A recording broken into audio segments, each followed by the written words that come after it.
the meadow had been the site of a communal victory garden. Now it was one of Daisy's favorite settings, particularly at this golden hour of the day, when time hovered between afternoon and evening. The meadow was suffused in the last pink and amber of the sun's rays. This moment, for Andrea and Brian, was perfect. The bride led the way, walking slightly ahead of him with her chin held aloft. The groom's posture was protective, yet he exuded joy from every angle of his body. The breeze kicked up her gown so that the shadows connected the two of them like a delicate dark web, the unrehearsed drama of the movement coinciding with the firing of the camera shutter. Checking the viewfinder of her camera, Daisy suspected this might be an iconic shot for this couple. Except she zoomed in on a small spot on the horizon. "Damn," she muttered. "What?" Zach asked, leaning to look over her shoulder. "The Fitchman's dog Jake got loose again." There he was in high-resolution glory, silhouetted against the sweeping sky, taking a crap. "Classic," Zach remarked, and went back to coiling his cables and organizing his gear for the wedding reception. Daisy pushed a button to tag the photo for later retouching. "Ready?" she asked Zach. "Time to party on," he said, and they followed the bride and groom along the lakeshore path to the main pavilion of Camp Cayuga, where the reception would take place.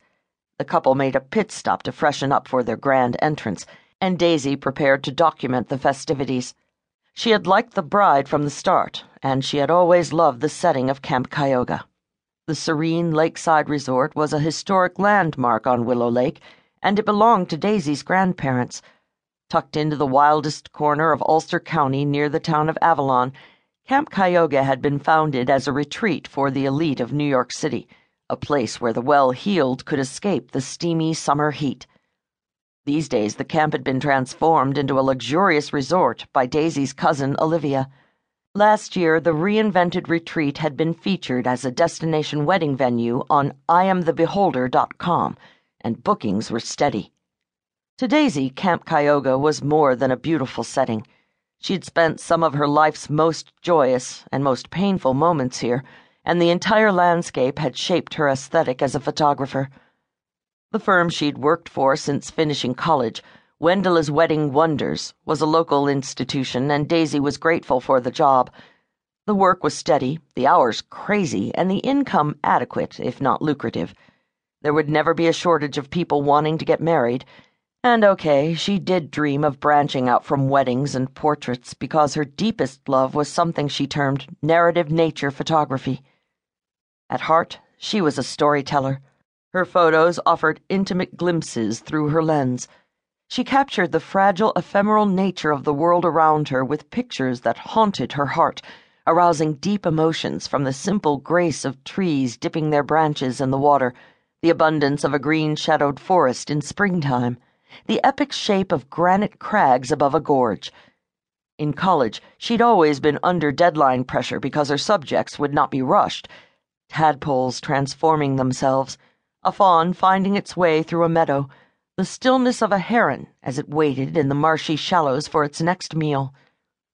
Photography was where she'd found her artist's voice and a passion for the work. The fascination had begun with the gift of a Kodak camera on her 8th birthday. She had captured a shot of her Grandma Bellamy learning to hula hoop that day, experiencing a moment of such satisfaction that it felt like a benediction. It was a moment that would never again be repeated. She had frozen it forever in time and memory, and despite the fact that it featured her own grandmother, there was something universal in the shot that anyone could understand. That was the moment she'd discovered the power of photography. She often wished she had more time to produce fine art with her camera, but even fine artists, and their small sons, had to eat. For a single mom, steady work trumped high art every time. And the photo snobs seemed determined to overlook a key fact. In the midst of a wedding, opportunities abounded for finding a transcendent moment.